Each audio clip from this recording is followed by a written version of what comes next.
Hello ಎಲ್ರಿಗೂ ನಮಸ್ಕಾರ. ನಾನು ಹೇಗೆ ರಾಗಿ ಮುದ್ದೆ ಮಾಡ್ತೀನಿ ಅಂತ ಈ ವಿಡಿಯೋನಲ್ಲಿ ತೋರಿಸ್ತಾ ಇದ್ದೀನಿ. 1.5 ಕಪ್ ನೀರು ಹಾಕ್ಬಿಟ್ಟು ಉಪ್ಪು ಮತ್ತು ತುಪ್ಪ ಹಾಕಿ ಕುದಿಯೋಕ್ಕಿಟ್ಟಿದ್ದೀನಿ. ಇನ್ನೊಂದು ಕಡೆ ಒಂದು ಬೌಲಲ್ಲಿ 1 ಸ್ಪೂನ್ ರಾಗಿ ಹಿಟ್ಟು ಮತ್ತು ನೀರು ಹಾಕಿ ಈ ಥರ ಮಿಕ್ಸ್ ಮಾಡಿಕೊಂಡು ಕುದೀತಾ ಇರೋ ನೀರಿಗೆ ಇದನ್ನು ಹಾಕಿ ಕುದಿಸ್ಕೊತಾ ಇದ್ದೀನಿ. ಕುದಿ ಬಂದ ನಂತರ ಇದಕ್ಕೆ 1 ಕಪ್ ರಾಗಿ ಹಿಟ್ಟನ್ನ ಹಾಕ್ಕೊಳ್ತಾ ಇದ್ದೀನಿ.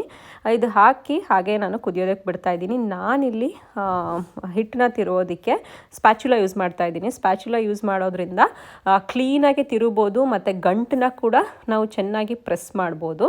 ನೋಡಿ, ಸ್ವಲ್ಪ ಹೊತ್ತಾದಮೇಲೆ ಈ ರೀತಿ ಚೆನ್ನಾಗಿ ಮಿಕ್ಸ್ ಮಾಡ್ಕೋಬೇಕು. ಕಂಟಿನ್ಯೂಸ್ ಆಗಿ ನೀವು ತಿರುಗಬೇಕು, ಇಲ್ಲಾಂದರೆ ಗಂಟಾಗ್ಬಿಡುತ್ತೆ. ಗಂಟು ಆಗ್ತಾ ಇದೆ ಅನಿಸಿದ್ರೆ ಸ್ಪ್ಯಾಚುಲಾಯಿಂದ ನೀವು ಪ್ರೆಸ್ ಮಾಡಿದರೆ ಗಂಟೆಲ್ಲ ಒಡ್ಕೊಂಡು ಬಿಡುತ್ತೆ.